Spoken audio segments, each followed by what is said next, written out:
Welcome to the Consummate Athlete Podcast, where we explore what it means to be a well-rounded, happy, goal-crushing athlete. Every week, myself, sports journalist Molly Herford, and cycling coach and kinesiologist Peter Glassford interview experts and chat through all of your training questions. We're excited to have you along for the ride. Hello. Welcome back to the Consummate Athlete Podcast. Peter, how's it going?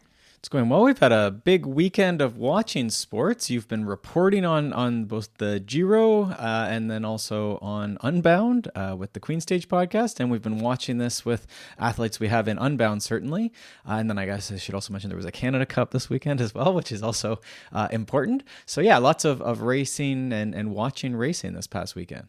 It's funny because every time I feel like I'm like sort of burned out on bike racing, then weekends like this happen and I realize I'm glued to the TV watching it and so invested in it. And I mean, you and I kind of complain sometimes where it's like all of our friends just want to talk about bike stuff and you and I are kind of like, oh my God, we already talk about this so much for work. But then I'm thinking about it like on our drive home yesterday from your parents, I think we were shouting at each other about the Giro d'Italia women and whether or not Lorena Wiebes should have been DQ'd for having her bike 20 grams underweight, which is a wild story. I highly recommend everyone listen to the Queen Stage Women's Cycling Podcast to catch up on all of the drama that's already happened at the women's Giro d'Italia.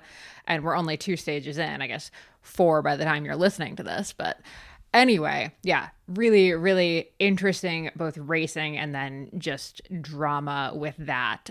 But all that to say, yeah, really love bike racing. And also just coverage has really stepped up this year, right? Mm-hmm. I mean, Unbound, holy crap, 200 miles, like 12 hours of just straight coverage. And like shockingly good coverage. Mm-hmm. Yeah, some of their shots, I mean, I think they had a helicopter, right? But some of their shots were like almost like that Tour de France, like fields and just like the big wide view from above. Well, and you and I have tried watching Unbound in past years. I actually remember trying to watch it over at your parents' when Janella Holcomb was doing the commentary, and she did a great job doing commentary, but the quality of the feed was rough. This was beautiful. It's advancing very quickly, yeah. And I know I watch a lot of the ultra running stuff, which is sort of almost harder in some ways, but because they get into deeper valleys, I think, than a lot of these cycling races, certainly gravel races, but they all sort of have the same challenge. And then it seems like that with the advent of drones and the different satellite internets and things like this, we're seeing that really advance quickly, which is really exciting that these races can do that and can do it also without massive budgets. Now, they did have a helicopter in Unbound, so that is a fairly big budget line item. Let's not pretend that Lifetime does not have a very, very large budget for this stuff. Right. But I think they actually, and sorry, just to keep on media for 2 seconds here, I do think Unbound did a really good job because I was watching the Giro and Unbound kind of at the same time. I think Unbound has managed to maintain, I hesitate to use the phrase, but I'm gonna use the phrase, a little bit of the spirit of gravel in their commentary, in that listening to the Giro, it's very polished, it's very road cycling, it's very buttoned up. And at Unbound, you have the commentators bouncing to Sarah Sturm, who's in the feed zone, and she's friends with the athletes, and she's shouting at them and chatting with them. And it still just felt very intimate almost watching it. Mm-hmm. So yeah, really, really great job there. Kudos to them, but also kudos to anyone who made it through that race in those conditions. Yeah, you had a great weekend for your athletes. Yeah, and maybe before we get into that, just a roadmap for today. We're going to have the Unbound. We'll talk about Unbound a little bit and sort of how athletes did, some of the big stories that maybe we'll take away as consummate athletes. We'll also talk towards a listener question around cramping. And then also we have a study today that I thought was noteworthy around a 92-year-old sprinter, which was sort of neat. So we'll just sort of highlight that and the story there. I can't remember if I had something else below that, but that could be a surprise for the end. Surprise for all of us. So yeah, Unbound. We had 3 athletes that I worked closely with.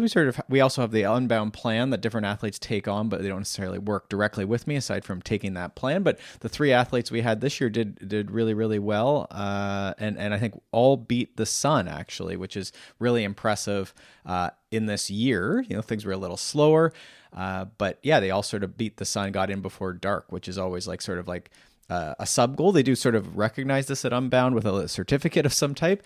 But yeah, it's a big challenge for the age groupers to get in because they start a little later than the pros and then still have to try and beat the same sun. So so kudos to those athletes who put in the work to get there and all the logistical and everything else to get that in place. I was going to say, it's especially nice because I know at least one of your athletes, this was his second go at Unbound. Third actually. Yeah. And last year, I believe, he had just a really brutal year with flats and stuff. And, we talked about this last week on the podcast when we were kind of giving our top last minute tips for Unbound. And part of that was, look, you can be as prepared as humanly possible. And this guy was last year. When it comes to like fixing the flats, he had everything and still just kept flatting. And that happens sometimes. So I would, as we said last week, like, yes, it's amazing that you had 3 athletes crush it, do their, goal times, etc. But just that they got to the start line and had a clean start is really, I think, the thing that they should be proud of and that you should be proud of. Yeah. And I think the interesting thing is that last year, I wasn't working as closely with as many athletes. It sort of ebbs and flows, but like this one and didn't finish. And so I was like sort of bummed last year coming out of Unbound, just because it didn't go as well. But like last year was actually like a great year in terms of enjoyable. Like it wasn't super hot. It wasn't super wet. There's always a bit of that stuff going on, but it wasn't the hottest of years. It wasn't certainly the wettest of years. And then the success actually was poor. Sometimes it's because you're going faster. The times were all really fast, if we remember last year, right? And so then sometimes flatting is more likely because you're hitting stuff faster. Some of those rocks are more exposed in the river valleys. Like this year, they were riding through hub deep water. Or even walking through a lot of these low points where maybe last year they were just drilling through it really at high speeds, and then now you hit rocks that are in those. So is this where the flats came from? Is this like more enjoyable year? And so sometimes this is like a framing for us to think about is like, yes, it is hard. There was hard winds, there was rain, there was every type of weather. It seemed like it was even a little warm this year, but then we had a better success this year because of those factors, right? And so yes, maybe less enjoyable, less easy perhaps, but then better success. So it's sort of interesting how those things sort of like don't go completely in line where you think the like bluebird sunny day is going to be the easier day or the more successful day. Unless you're me racing 100-miler. Well, definitely, yeah. I admit, watching those conditions, I was feeling a little bit like, oh man, should I have pushed harder the weekend before in mine? But then I looked at the temperature differential and yes, it was raining and yes, it was muddy, but it was also up in the 40 to 50 degrees warmer than it was in my race. Yeah. So yeah, it looked like it would be warm at times for sure, but then definitely was not super extreme. Like it wasn't 100 degrees. It was into the 70s and some 80s, I think, as far as Fahrenheit, which isn't too bad as far as racing conditions. No, but actually that's the temperatures where rain, while it's not ideal, it is kind of welcomed a little bit because it does keep you cooler. Yeah, and the river crossings you'd be able to. Yeah. So not easy. Kudos to everyone who got through. We have a few friends and, friends of the pod, past athletes who also went. So kudos to all those. We were watching all your dots as well. And I tried to give some shout outs to those folks as well. But, even the ones that aren't beating the suns, again, we've talked about some of these people who are out there for 17 hours, 20 hours in the Unbound XL. Some people are out there for, I think the last finisher, not that we knew them, but the last finisher was, did you see that? It was like 46 hours or something? Yeah. Long days, plural. Yeah. Okay. Well, so then the big stories, I guess, are sort of like team tactics. Seemed like Specialized just sort of worked over everything. Which, as much as I don't like to say that, pretty much it. So Sophia and Guy, they went to the line together in a group of 5 women, and they stayed together. There was some tactics trying to come in to try and break the group, the sort of counterattack. And then they ended up just doing the almost track stands coming into the, what do they call it? It's like the school or the campus, I think they call it, when you come into Emporium. Yeah, I think there actually is a college campus. Yeah, so you come into like a town or a city or whatever, and then you sort of like, they were like almost going very, very slow, and then they lined up the sprint really in the last straightaway, and Sophia kicked, and I saw she kicked like 900 watts for 5 seconds, which I did a 4-hour ride that was pretty steady, pretty hard yesterday, and I did a similar sprint to finish my race or my ride, and I could only get like 500 or 600 watts. Not that I'm known as a sprinter, but I'm like, wow, that is impressive watts. At the end of what was their time was like, I don't know what they were, 10 plus, 10 yeah. a bit, to them kick out 900 watts. And she's not a big person at all either. So kudos to her. She's definitely like a great racer. And then also to her teammate Guy as well, because she had a great race and some big attacks in there and did a lot of work as well.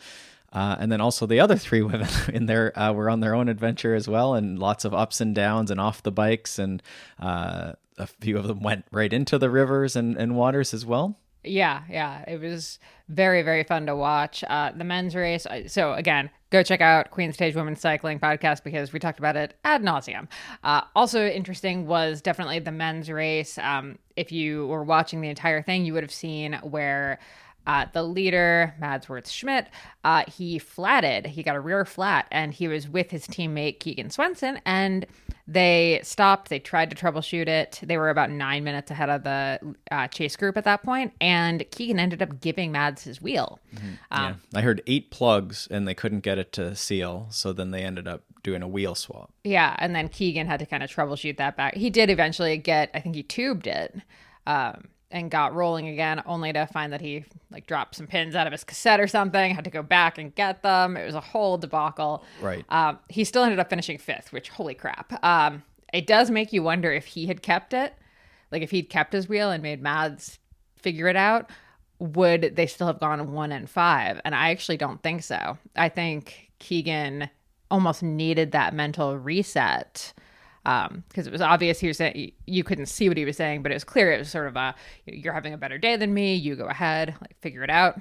Mm-hmm. And I think once he got kind of put back in the position where he was chasing, I think that probably gave him a little bit of spring in his step. Yeah. You know, it's amazing how much that extra like percent, right? Like probably most of them are only separated by like fractions, right? And then if you don't have it on the day, it's a lot harder to be just drilling it for another 6 hours. But if you get that extra, if you can just back off that slight little bit, and take that break. And then, like you say, now every person he passes, he's a hero for doing it. Yeah. You have that motivation back, right? You can see, because the chase group came past him, he was able to hop on, but then realized he was missing something out of his cassette. He had to go run back. Yeah. So I think that probably gave him a whole lot of adrenaline and a whole lot of like, okay, there's someone I can chase, rather than being the person who's being chased. So it does beg the question now, right? You have these 2 teams, well, same team, but like the women's and the men's team with multiple athletes. And in both cases, the women's was more of a traditional tactical, well-performed thing, whereas the men seemed to be a bit of a mechanical, sort of support there. But so it was 3 men and 2 women ended up in the top 5. I don't know if I have that math correct, but yeah, specialized. But in any case, the men's race was sort of like saved, if you will, by team tactics. Like you have support on the road, and then here's a wheel or a bike or whatever you need, and then you can get someone to the line in these big adventure races for sure. And then the women, same deal. If you have 2 out of 5 and you can work some tactics over, it's a pretty big competitive advantage. So then the conversation is like beyond the spirit of gravel, or what does this mean for gravel now that there's an actual team on both sides? Yeah, and I think even forgetting the spirit of gravel and what gravel racers quote unquote should do, I think it just changes the game. Like there's just no question. And I think actually we were talking in yesterday's podcast where we were covering the Giro stages 1 and 2, Rosael Torres Davis and I had Anna Maria Rook with us, and she was at Unbound. So she was there working for Cycling Weekly, doing a bit of stuff with Queen Stage. And then yesterday we were talking about the Giro, but she was saying, we were both saying Sophia's post-race interview was amazing. And it's like incredible that like it was hilarious because she sort of threw Shimano under the bus. She threw Shimano under the bus, but also she did the like. Well, sorry, she said the SRAM is better than Shimano.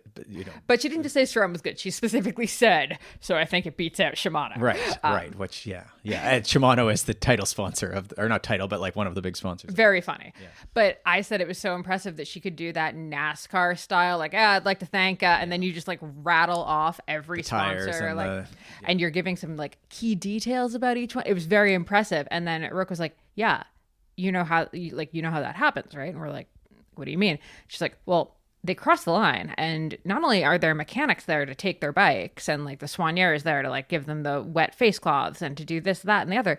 There's also Shimano's PR team is now there, right? Like it's now world tour level where when you mean SRAM? No, I mean, I mean Specialized. Oh, okay. Sorry, too many S's. Yeah.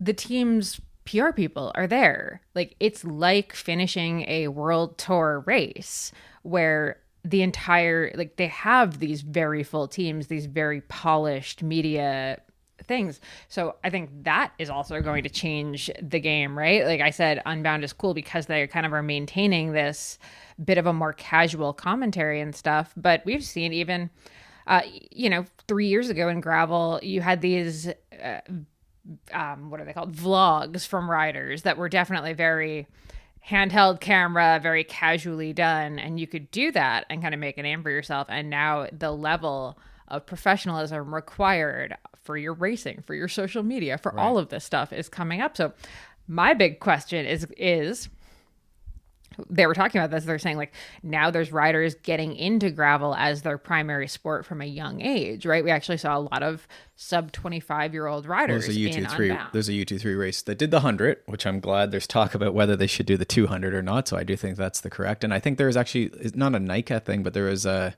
junior for the 50 miler or something. Yeah. So their young riders are getting into gravel. So here's my thing. Gravel used to be the thing you got into because you couldn't get a road team or you couldn't. So this is like the scrappy sport that you could privateer. Could cyclocross make a comeback as the scrappy sport that you can still get in and still get UCI points and still like make a name for yourself because there aren't that many people doing it now? Is cyclocross actually going to like become what gravel was 10 years ago when cyclocross was big and people were shifting to gravel because cyclocross was too demanding? Right. So is this just going to be an infinite snake eating its tail where we see riders come back? Could be that cyclocross comes back. The hope is that brings back a bit more of the factory team, perhaps, right? Led by Specialized, yes. But then will Trek have to also then decide to do anything with gravel and get back into it, I guess, now that they've checked out of it, it seems like. So that would be sort of the interesting thing now is like, is this worth it if you launch a bike for Unbound and then now everyone's trying to get this bike that won, whatever it is, 5 of the top 10 spots in the men's and women's top 5. Mm-hmm.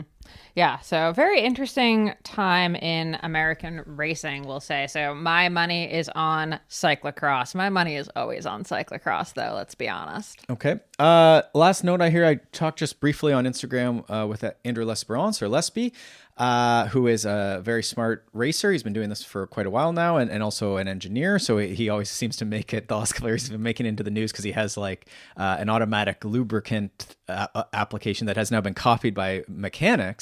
But he had figured out this little way that he could almost use like a plunger or something to sort of, through a little tube, if he reached down sort of near where the front derailleur would be, and he sort of like plunge a little bit, and then it drops some lube out onto the chain to help keep it lubricated. I am digging the hell out of racers that are like using stuff like 3D printing.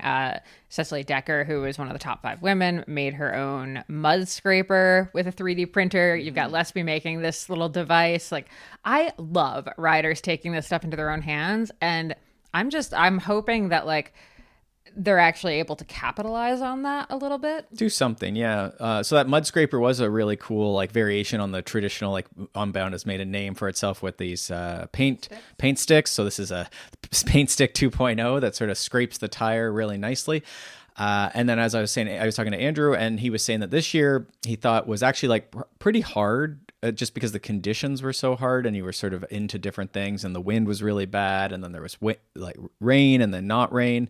So he thought it was pretty bad, but they rode more than in past years. And I said, do you think that's because of bike tech, or do you think it's because like it was more rideable? It was less muddy than like a really bad mud year. And he said maybe a bit of both. Like the bike tech has advanced and people are aware that you can't run in super wide tires now. So I thought that was just sort of interesting that like if you did do it, especially, this was a pretty hard year. Like you should definitely pat yourself on the back.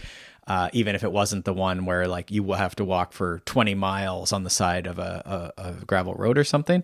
It did seem like it was a very challenging year still. Mm-hmm. And maybe that's the way that 200 miles of gravel goes. In any case, it's always really hard. Okay, well, speaking of that, let's get into this question of why am I cramping in races? Because I think Unbound is probably one of the races where this question gets asked, right? Sure. And I mean, I guess when I think about these 3 athletes that did Unbound this year, right? Like they did a pretty good job, even though most of them are in Canada. Well, one is not, but 2 are in Canada. So like really bad spring as far as preparing for Unbound. Like it was not beautiful weather where you could ride outdoors for a bunch of the time leading into the race, let alone with like 80 degrees Fahrenheit conditions, hot conditions. So they were a little disadvantaged, I would say. They couldn't travel because of work and family to get to these types of hot or nice riding spots. So they did the best they could, obviously with some indoor trainer. They also did a bunch of hard person days out there, slugging it out in wind in one case, which hopefully prepared them really well for the wind. That rider actually didn't even mention the wind, so maybe they were really well prepared. There you go. And certainly a bunch of rain as well, and dealing with maybe some puddles and whatever out there. So I think that they did do a good job of preparing. The one athlete did more racing, which I do think is valuable if you're trying to beat the sun. Even if you're not someone who's like really into like holding wheels and like really grinding it out, I do think that like entering competitions before the big competition is just going to help you get any sort of drafting ability, but also deal with things like race nerves and navigation and hitting things at speed and hitting things blind. It's just hard to replicate that super well on your own. It's a little possible, but there's just no way to replace that. There's a bunch of people around you and there's a clock running and you have to start at exactly 9 a.m. or whatever. So I do think that's like one thing I saw. And this relates to this question of why am I cramping? So cramping, often we go to thinking about electrolytes and like sodium and these types of things. But a lot of times, especially when this person's like cramping, right, it says like they did a 5-hour gravel race and about 3.5 hours in, I started to cramp in my hamstrings. And they have done longer rides, so they do get a bit of a check mark that like they've done any rides that are longer than say 2 hours or the 1 hour they have between work. But then you would get to things like at 3.5 hours, had you reached the extent of your training, your fitness, your threshold, right? So, and a lot of times this has to do with the climbing on the course or just the fact that you paced poorly. We talked about this now a few times in the last few weeks. Were the first 20 minutes, 1 hour, 2 hours, the hardest 20 minutes, 1 hour, 2 hours you've done in recent recollection or your entire life? So that would be why you would cramp. So the first thing I often see with cramping is that we've sort of reached the bounds of our current fitness, our current ability, our previous training. That's sort of like why our body is failing, so to speak. It sounds harsh, but like at some point your body is going to hit a limit, and cramping is one way. The muscle fails to relax. And so it can be related to that. The one thing I did mention, and I think the last podcast, was the cadence often in these races. This relates to why we want to ride with people if we're going to race with people, is because there's this phenomenon where when we train, we can just sort of like slog along and do a 6-hour ride at 70 RPM. But then magically we get into a group of cyclists all pedaling at more like 80 and 90 RPM, and we start working a little more vigorously, perhaps more vigorously than we should. And suddenly we're pulled up into that 80, 85, 90 RPM. So our muscles are contracting faster than they're used to. And I do think that there's a link there to people who have not prepared for that demand. They aren't pedaling and doing their intervals up at like around what they would do it in the race. And then they find that the muscles fail to contract at some point, right? Usually 2 hours, 3 hours in on a hill or whatever. So that's one element. Your coordination may be related to this. This person, again, seems like they have great endurance. Sometimes I do see that like the more endurance trained someone is, the less they have issues with cramping. So it is interesting they're having that. And then the other thing we have talked about is the fueling. So the other thing that often goes in parallel with overpacing the first 2 hours or first bit of the race is we also fail to eat enough. Maybe we're not hungry. We're really amped up. We didn't feel like we needed to fuel. We couldn't even get our hands off the bars to fuel if we wanted to. We just left our handlebars or our bottles in the cages. We didn't drink. We didn't eat. And then 3.5 hours in, your body says, we're out of fuel and we can't relax. Right? Maybe you weren't taking in the electrolytes that were in your carbohydrate mix, if that is a factor. But we have sort of that carbohydrate, maybe a bit of salt electrolyte combined maybe with an overpacing or more hills, more force than you're used to doing. And then we end up cramping. So that's maybe why the person's cramping. Rarely is it beyond that. I certainly think like if you are someone who's prone to cramping, these are people that often are like really the heavy metal people, the amped up people, the people that maybe punch walls occasionally. Sometimes it corresponds to that. Like you really are high tension. That's what I was actually going to say. I do think and the weird thing about cramping is that scientists have been trying to figure this out for a very long time, and no one really knows, nor is there a way to tell which of these factors is the factor that's making you cramp. But I firmly believe that there is a definite psychological aspect to it. I can say this very safely from my own situations. Yeah. Like the second you start thinking about cramping, it's going to get worse. Right. And like you say, like, I think there is something to be said for, adrenaline. You're keyed up. Everything is just like a little bit tighter. Which is why, this person pre-rode the race. It's not like they hadn't seen the hills on this race before. They had ridden up them before. But if this is the type of person that can sprint vigorously because they are a heavy metal, like, fast twitch type person, and then they get amped up with people around and they really contract hard, you can see how this is an issue, right? Again, as someone with a 600 watts sprint, I don't cramp that often because I'm not that aggressive and I'm not a big power producing person. So it takes a lot for me to start cramping. Usually it's because I've underfueled and sort of reached the limits of my endurance. But I think that's like a great point that maybe when we get into this situation, then we can sort of relax. We can say like, deep breath, back off a little bit. We can ride the cramp threshold, if you will, the same way that you might be like starting to bonk and you need to back off, or you're feeling like, oh, I'm at like over my threshold power and I need to just back off a little bit. That's what the people who are used to cramping and start getting on top of it, they take care of the pacing and the fueling and all the things we're talking about. They do some strength training, they do some fast pedaling, they do all these things you're supposed to do. And then they still know that like they are a person for whom cramping is just the way their body expresses some fatigue. So when it starts happening, they ride the cramp threshold, they relax, they say, this is okay. It means I'm pushing to my limits. This is the point of racing. And that actually has a nice benefit of just taking some of that, like, I don't know if you call it neural tone, but the stress out of the situation, because we want to reduce it. This is almost the Greg Lehman cup, where the cup's starting to overflow, and anything we can do to just like bring it back so that, take some water out of the cup. So deep breaths, relax, change the position, change the cadence a little bit, consume some fuel. If you have something that's salty or pickle juice, like if I was a person who cramped, I would definitely look into some of these like cayenne pickle juice things, and I would probably just carry it with me and really believe that it was going to help, quote unquote, break the cramp. And definitely just do that too. If you were the person who has that happening.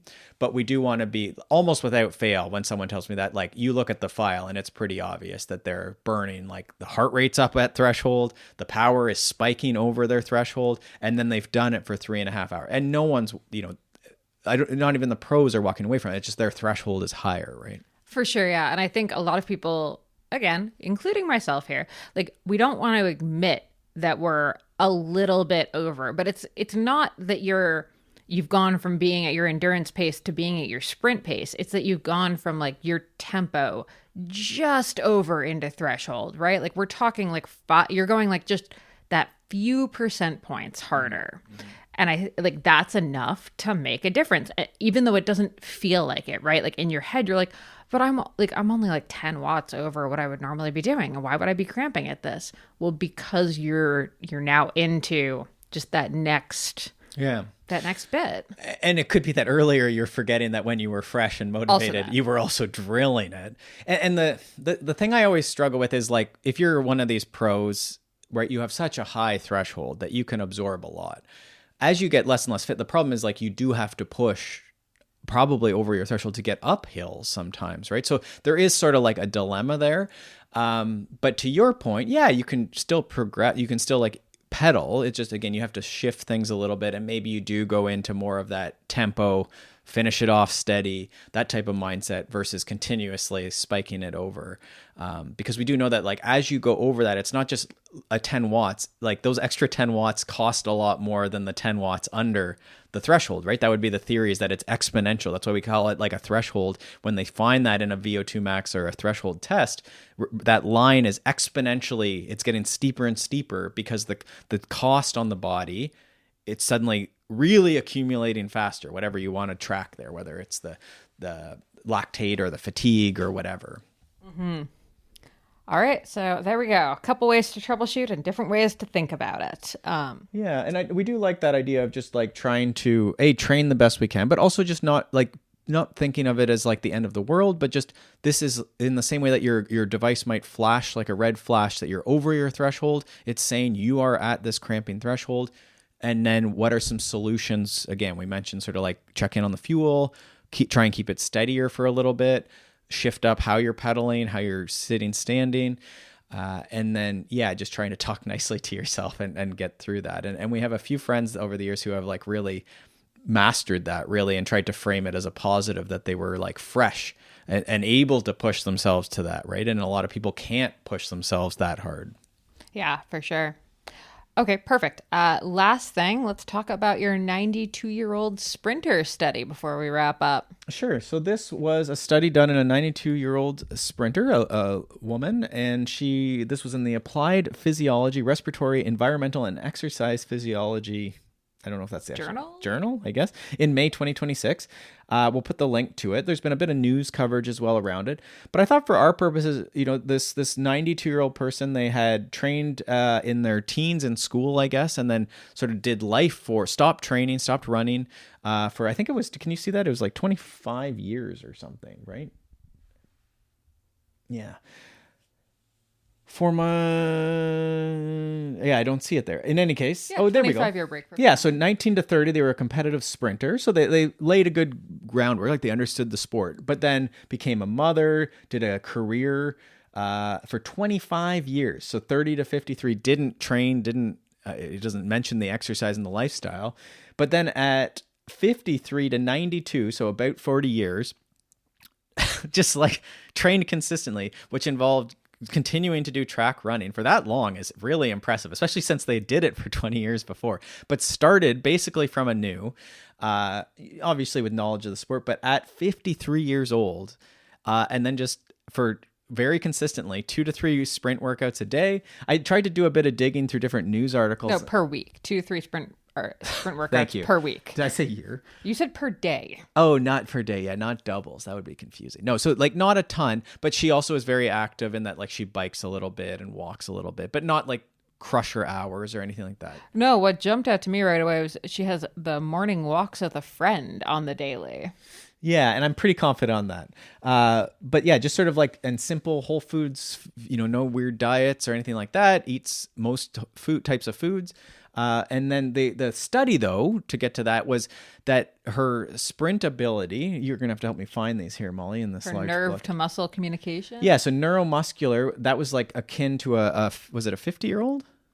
It just says better than equivalent, her cardio is equivalent to someone 40 years younger. So yeah, a 50-year-old. Okay, yeah. so just like really impressive maintenance of this through the sprint training. And sometimes I guess if you like do sprint training, there's like a fear, I guess, that like you might lose some of that, or like the fibers might change. So it was actually like really interesting that aerobically she was very, very fit. I think actually this is compared to like even a like 20-year-old or something like that, like some of the mitochondria and stuff, that like that didn't fade away because of this like ongoing movement. And then also the sprint training, which again is something that drops away. We've talked about things like Joe Friel's Fast After 50 that encourages strength training, and then also interval training to try and keep that VO2 max. But related to that would, of course, be things like fiber type utilization. This is the fast twitch for when you're going fast versus the slow twitch aerobic fibers. And both are important, but if it's sort of a use it or lose it. Yeah, what's sort of funny to me about this is like it's two main points that come out to me that are kind of conflicting with each other. One being to be healthy at 90 or whatever is like decades of consistency. Like decades of consistency is the key here. But then the flip side is that it's also never too late to start, because she actually didn't get back into this training until she was 52. Mm-hmm. So on one hand, consistency wins the day, but on the other hand, it's also never too late to like make that change. Yeah. Now, I'm sure we're missing some pieces of that 25-year puzzle.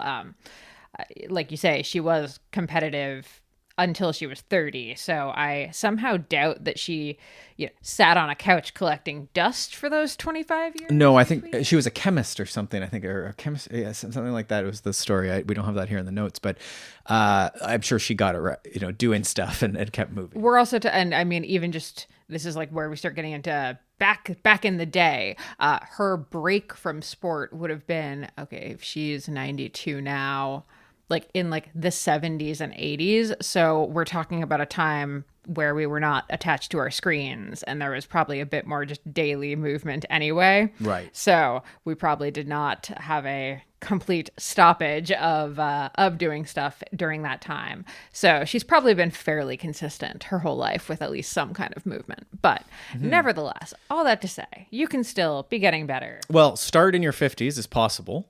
So wherever you are in life, like you can start. And then the other thing I just wanted to, in closing, I think is just like that Balot study that we talk about often of the 100-year-old track cyclist who beat his own world record and improved his VO2 max at the age of 100 to 102. He got faster and higher VO2 max by training. Yes, he's still getting older, but then trained and improved those factors. This person also beat a couple of things like in their 90s has like 91, 92 has beat their previous self and the previous records held by other people. So again, it's not that, yes, everyone's getting older, but also that if you train, you can improve even at 90, even at 100 in these, and these are maybe extreme agers, but I think if we're in our 70s or our 80s, wherever we are, this is a hopeful message that you can still have goals and pursue these things and see improvements as well. Love it. Love it. Okay, well, let's wrap up there. Keep the questions coming. Find us at consummateathlete.com, at consummateathlete on Instagram. Hopefully everyone's enjoying this start to summer weather here. Happy training, and we'll see you next week. Thanks so much for tuning in to the Consummate Athlete Podcast. If you want to hear more training, racing, and endurance sport advice, make sure you subscribe to the podcast and leave us a rating and review. You can also subscribe to our newsletter at consummateathlete.com for a weekly dose of inspiration and advice straight to your inbox.